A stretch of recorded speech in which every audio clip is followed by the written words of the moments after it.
A lot of breaking news tonight on this Thanksgiving Day weekend, so let's get right to it with my political panel, Republican strategist and Fox News contributor Brad Blakeman, and syndicated radio show host and former aide to Senator Chuck Schumer, Chris Hahn. All right, guys. Brad Blakeman. Okay, so Fidel Castro dies. Was he in charge anyway, Brad?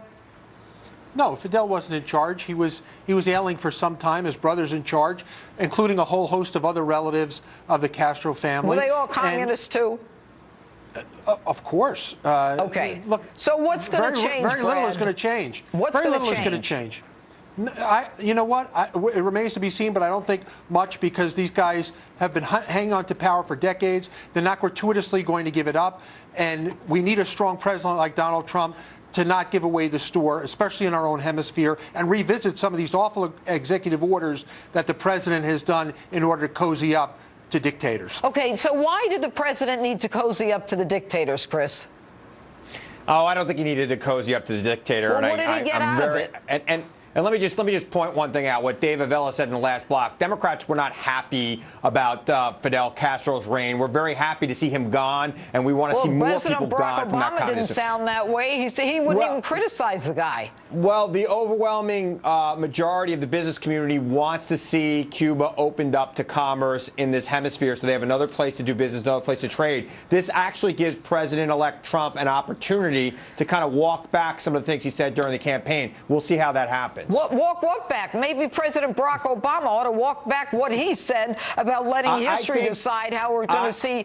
Look, this guy has incarcerated, he's killed tens of thousands, if not 100,000 people. He was a dictator. He was brutal. He's got people incarcerated. And when we resumed relations, we didn't even call for the release of those people. Thank God, Judge. Tonight, instead of being in the presidential palace, he's in a small cell in hell somewhere getting tortured. Good for him. Oh, I'm glad you get to say that. All right, let's move on. Let's talk about, what's with the Clinton campaign. Chris, I'll start with you and then go to Brad. Why are they jumping in on this recount? Even their lawyers said, we don't see anything unusual, but we're going to go in there to make sure it's fair. What are you, they judges now?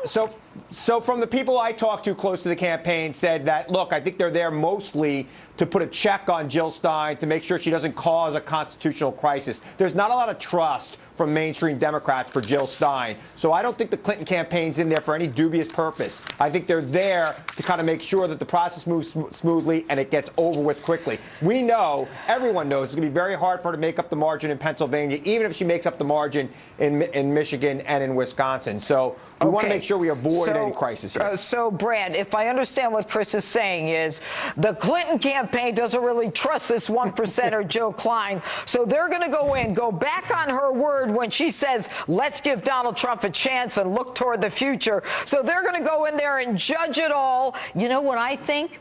I think that what they said was something about, we're going to make sure the Russians weren't involved. What do you think, Brad? Look, I think this smells real bad, and I think Jill Stein is a straw woman for the Clinton campaign. This is nonsense that somehow Hillary is just making sure that she's being honest. There is no honesty here. And by the way, Judge, you know how much it costs to run a recount. Where are they getting the money to run the recount? She couldn't even run her campaign, and suddenly she has millions of dollars for a recount? Look, I would ask Chris to find out which one of his Democratic friends is bankrolling this recount. Is it George Soros? Brad, is it somebody else? Who is it? No, Brad, you know that there are a lot of people very upset about this election on the left, and they were very susceptible to raise money from her. Yeah, and we accept that. I think that most mainstream Democrats accept that, willing to give him the benefit of the doubt until he doesn't deserve it anymore. He doesn't deserve it. So why doesn't Clinton get on the phone and put a stop to it? He had 306 electoral votes. She had 232. Even if they switch Wisconsin and Michigan, he still wins. And they're not going to switch Pennsylvania because there's no 70,000 votes that are going to flip the other way. Let me tell you what the rumor is. The rumor is they want to go after the absentee ballots because most of those are Republican, and that's really involving in the biggest number, the elderly and the disabled. How's that for the Democrats? The time to challenge the election results is long past due. Those who hesitate are lost. I don't think that the Clinton campaign is primarily involved with this. I do think that Jill Stein is using this to raise money for herself and her organization. And I think that's why the Clinton campaign and mainstream Democrats are going to make sure there is a smooth process that is not delayed by Ms. Stein. Well, why didn't they say that, Brad? If they're there. Well, because they wanted to go on, Judge, clearly, and Hillary Clinton could have put a stop to this in 2 seconds by going on television, holding a press conference and saying she has no part in this. She wants it to stop. The election results have been certified as far as she's concerned by the election. That will be certified soon by the electors. And this is nonsense. She accepts the verdict of the American people, and let's move on. Well, hey, just because we're working on Thanksgiving weekend doesn't mean she's working on Thanksgiving weekend, Brad. So give her a break. Let's see what she says on Monday or Tuesday. Who? Hillary? Hillary. Give her a break. Come on. She jumped into the fray today. I'm not giving her a break. She did not. She did not jump into the fray today. The Clinton campaign would not have gotten into the fray without Miss Clinton's permission. Absolutely. Come on, Chris. We'll see about that. Come on. We'll see about that. All right. It's ridiculous. And you know what? It is advancing the division that Donald Trump is clearly, especially when he says he wants to help her heal. What he's trying to do is bring the country together, and she's in the middle of this divisive, let's split everybody apart. But Brad Blakeman, Chris Hahn, that's why we want to hear from you. Thanks for being with us tonight. Thank you. Thank you. All right, guys.